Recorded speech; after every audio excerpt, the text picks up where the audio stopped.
드라마 속에서 주인공 뒤를 졸졸 따라다니는 저 시커멓고 동글동글한 생물 있죠. 전 세계 시청자들이 인형으로 만들어 달라고 아우성치는 그 녀석. 사실 저 귀신, 드라마가 만들어낸 상상의 산물이 아닙니다. 실제 목격담이 문헌에 기록되어 있는 진짜 존재하는 한국 귀신이에요. 이 이야기는 잠시 뒤에 제대로 풀어드리겠습니다. 자, 그럼 지금부터 시작합니다. 지난 7월 17일, 넷플릭스의 8부작 드라마 동궁이 공개됐습니다. 귀신을 베는 사냥꾼 구천과 귀신의 소리를 듣는 궁녀 생강이 왕의 부름을 받아 궁궐에 깃든 저주를 파헤치는 미스터리 오컬트 사극이에요. 남주혁, 노윤서, 그리고 조승우까지. 특히 조승우는 이 작품이 넷플릭스 시리즈 첫 출연입니다.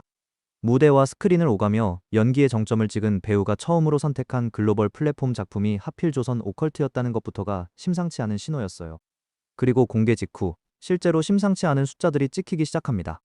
공개 사흘 만에 시청수 490만. 이 수치로 단숨에 넷플릭스 글로벌 비영어권 TV쇼 부문 2위에 올라버렸어요. 여기서 잠깐 넷플릭스의 시청수가 어떤 개념인지 짚고 갈 필요가 있습니다. 이건 단순 클릭 수가 아니라 전체 시청 시간을 작품 러닝타임으로 나눈 값이에요. 그러니까 490만이라는 숫자는 전 세계에서 쌓인 시청 시간을 전부 합산해 작품 전체를 한번 본 분량으로 환산했을 때 490만 회에 달한다는 뜻입니다.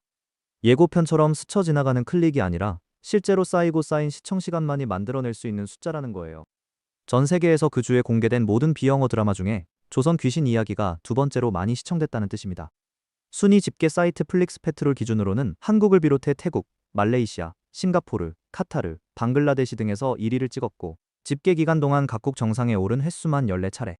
톱10에 진입한 국가는 80여 개국에 달합니다. 더 무서운 건 추세예요. 보통 공개 첫 주에 정점을 찍고 내려오는 게 일반적인데 동궁은 공개 2주 차에 평균 순위가 오히려 올라갔습니다. 입소문이 숫자를 밀어 올리고 있다는 명백한 증거입니다. 국내 성적은 어땠을까요? 여기서 재미있는 장면이 하나 나옵니다. 이 시기 대한민국에서 가장 뜨거웠던 드라마, 시청률 23%를 넘나들던 그 김 부장을 제치고 동궁이 국내 넷플릭스 시리즈 1위를 차지한 거예요. 대한민국 안방을 장악한 국민 드라마와 조선 오컬트가 정면으로 붙어서 오컬트가 이긴 겁니다. 그런데 말이죠, 숫자만 보면 완벽한 성공 같은데? 정작 이 드라마를 본 한국 시청자들의 반응은 조금 복잡했습니다. 해외 반응을 하나하나 뜯어보면 공통점이 보입니다. 미국의 영화 전문 매체는 이 작품을 두고 눈부신 비주얼과 몰입감 있는 세계관을 갖춘 다크 판타지라고 평가했고, 또 다른 매체는 첫 화부터 시청자를 사로잡는 압도적인 영상미를 꼽았습니다. 미국의 시사 주간지까지 나서서 이 작품의 최고 장점은 독보적인 세계관이라고 짚었어요. 리뷰 사이트와 SNS의 일반 시청자 반응은 한층 더 직관적입니다. 굿장면에서 소름이 돋아 일시정지를 했다는 후기, 귀의 세계가 나오는 장면마다 화면을 캡처하게 된다는 후기가 줄을 이었고, 리액션 유튜버들의 영상을 보면 무당이 등장하는 대목에서 하나같이 말을 잃고 화면만 바라봅니다. 자막을 읽어가며 조선시대 용어를 따라가야 하는 부담을 기꺼이 감수하고 있다는 것 자체가 이 작품의 흡입력을 증명하는 거예요.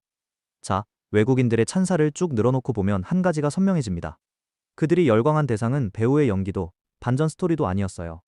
궁궐의 위압감을 그대로 담아낸 미술과 세트, 시대의 결을 살린 의복, 화면을 가득 채우는 구판의 원색적인 에너지, 그리고 현실 세계와 완전히 다른 문법으로 구현된 귀의 세계.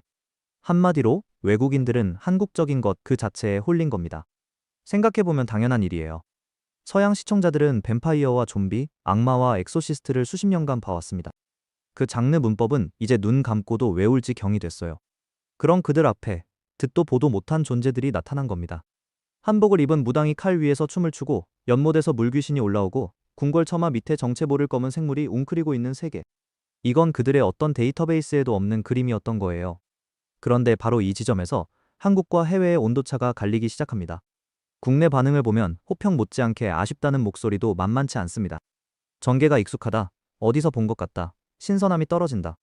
심지어 유명 해외 시리즈들이 연상된다는 혹평까지 나왔어요. 그런데 여러분, 여기서 뒤집어 생각해 볼 필요가 있습니다. 왜 우리 눈에는 익숙한 것이 그들 눈에는 충격이었을까요? 답은 간단합니다.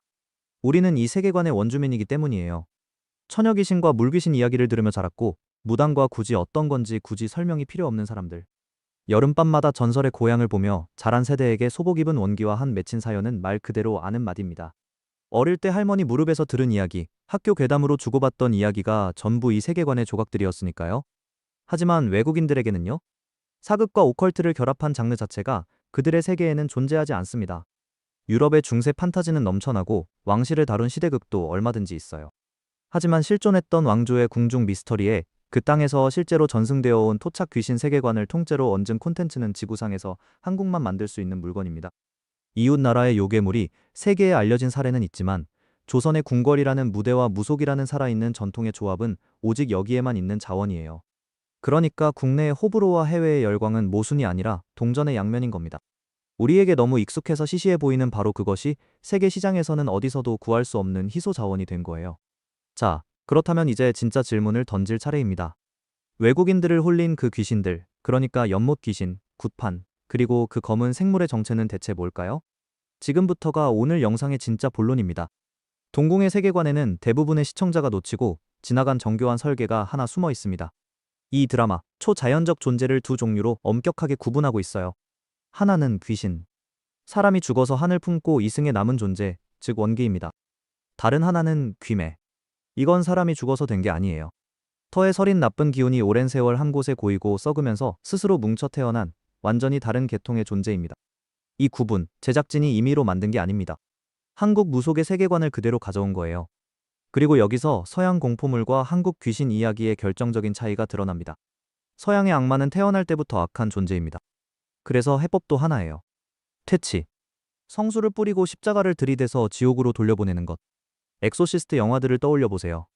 사제와 악마의 관계는 처음부터 끝까지 전쟁입니다. 그런데 한국의 원기는 어떻습니까? 원래는 우리와 똑같은 사람이었어요. 너무 억울하게 죽어서 그 맺힌 것 때문에 떠나지 못하고 있을 뿐입니다. 그래서 한국 무속에는 세계 어디에도 없는 독특한 개념이 존재합니다. 바로 해원, 원한을 풀어준다는 뜻이에요. 한국의 굳은 귀신과 싸우는 의식이 아닙니다. 귀신의 사연을 들어주고 맺힌 것을 풀어주고 좋은 곳으로 보내주는 의식이에요. 죽은 자의 영혼을 씻겨서 저승으로 보낸다는 씻김굿이라는 이름 자체가 그 철학을 담고 있고, 전라남도 진도의 씻김굿은 그 가치를 인정받아 국가무 형문화재로 지정되어 지금도 전승되고 있습니다. 우리 예지이야기의 문법도 정확히 이 구조예요. 장화홍련 이야기를 떠올려 보세요. 원귀가 된 자매는 사람을 해치러 나타나는 게 아니라 밤마다 사또 앞에 나타나 자신의 억울함을 들어달라고 호소합니다. 진실이 밝혀지는 순간 원귀는 스스로 물러가요. 악을 소멸시키는 서양과 슬픔을 위로하는 한국. 외국 시청자들이 이 드라마에서 낯선 감동을 받았다면 그 뿌리에는 바로 이 정서가 있는 겁니다.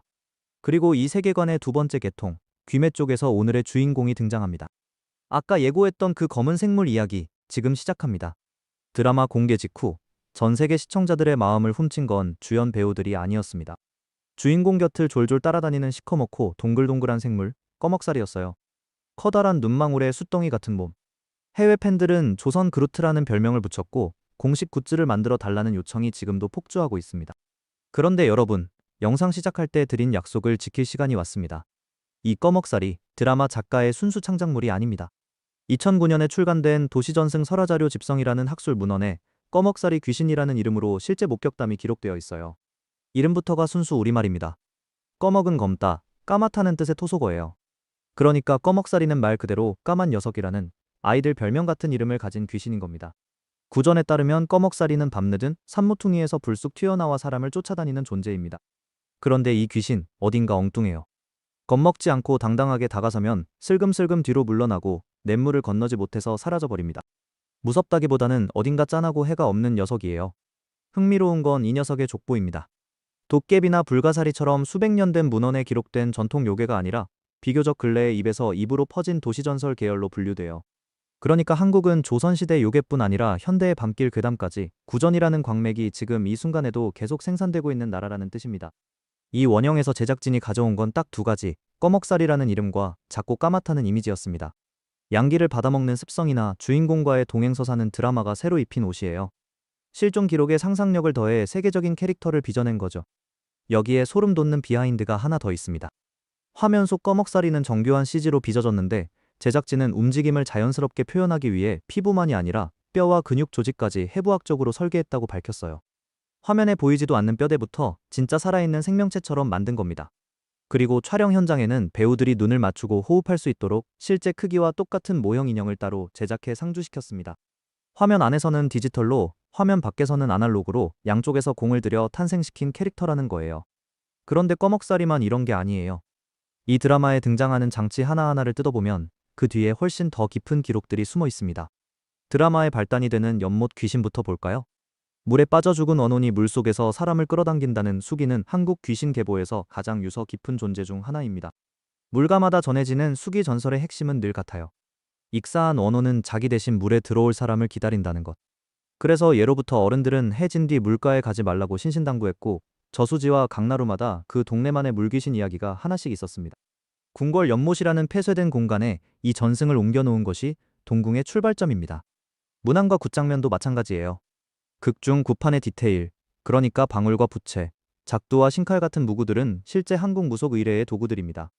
원색의 무복이 화면에서 뿜어내는 그 강렬한 에너지에 해외 시청자들이 압도당했다는 반응이 쏟아졌는데, 그건 세트가 아니라 수백 년 이어져 온 진짜 문화의 질감이었던 거예요. 그리고 결정적으로 궁궐에 귀신이 나온다는 설정 자체가 근거 없는 상상이 아닙니다. 조선왕조실록에는 궁궐에 괴이한 존재가 나타났다는 기록이 실제로 여러 차례 등장해요. 중종시대에는 궁궐에 정체 모를 괴물이 나타났다는 소동이 실록에 남아있고, 궁인들이 두려움에 떨었다는 기록까지 전해집니다. 이 실록 속 소동은 훗날 영화의 소재가 됐을 만큼 유명한 이야기예요. 민간 기록은 더 풍성합니다.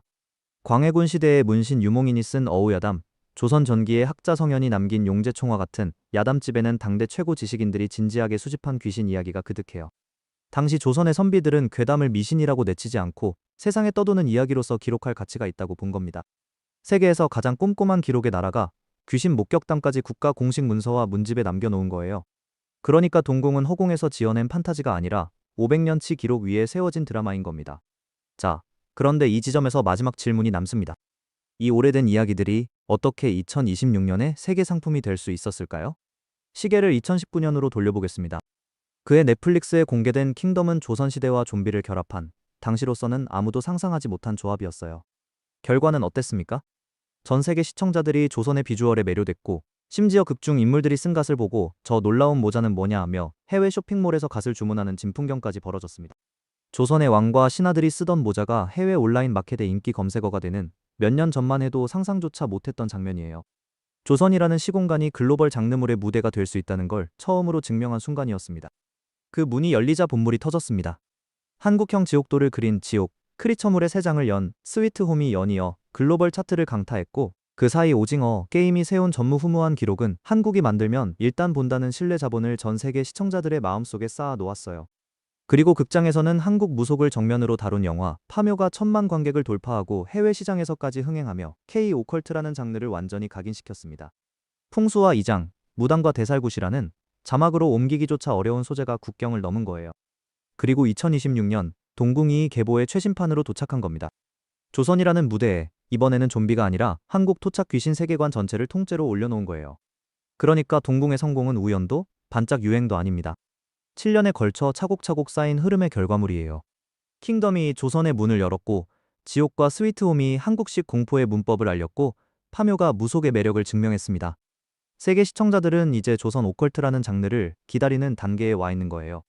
그리고 이 흐름의 밑바닥에는 다른 나라가 절대 흉내 낼 수 없는 자원이 깔려 있습니다. 지금 세계 콘텐츠 시장의 가장 큰 고민이 뭔지 아십니까? 소재 고갈입니다. 슈퍼히어로는 수십 편째 우려먹어 관객이 지쳤고, 리메이크와 속편이 극장가를 채우고 있어요. 새로운 이야기, 새로운 세계관의 목마른 시대. 바로 이 시점에 한국이 꺼내든 카드가 뭐였습니까? 우리 할머니들이 들려주던 이야기입니다. 사실 이 전략은 이미 여러 번 검증됐어요. 도깨비를 현대적으로 재해석한 드라마는 아시아 전역의 신드롬을 일으켰고, 구미호를 주인공으로 세운 드라마도, 저승사자를 세련된 슈트 차림으로 되살려낸 캐릭터도 전부 해외 팬덤을 만들어냈습니다. 웹툰이라는 원천 IP, 그러니까 드라마와 영화의 원작이 되는 지식재산 생태계가 김부장 같은 글로벌 히트작을 낳고 있다면, 설화라는 원천 IP는 그보다 500년 먼저 쌓여온 저작권조차 없는 무한 광산인 셈이에요. 생각해보세요. 문헌 구석에 잠들어 있던 이름 없는 밤길 귀신 하나가 목격담 몇 줄에서 출발해 전 세계 시청자가 굿즈를 만들어 달라고 조르는 글로벌 캐릭터가 됐습니다. 마을마다 전해지던 물귀신 이야기가 여든 개국 시청자를 밤새우게 만드는 서사의 뼈대가 됐고요. 한국은 지금 석유나 반도체 같은 자원 이야기가 아니라 이야기 그 자체를 자원으로 수출하는 단계에 들어선 겁니다. 그리고 이 광맥이 무서운 이유는 아직 해낸 양보다 남은 양이 압도적으로 많다는 거예요. 도깨비, 구미호, 저승사자는 이미 세계 무대에 데뷔했지만 한국의 설화집과 야담집에는 아직 세상 밖으로 나오지 못한 존재들이 수백, 수천입니다. 어딘가에는 제2, 제3의 꺼먹사리가 자기 차례를 기다리며 잠들어 있는 거예요. 우리에게는 너무 익숙해서 눈길도 안 주던 옛날 이야기들. 그게 세계인의 눈에는 어디서도 본 적 없는 경이로운 세계였던 겁니다. 동궁을 향한 전 세계의 열광은 결국 이 한 문장으로 정리됩니다. 한국은 500년 전에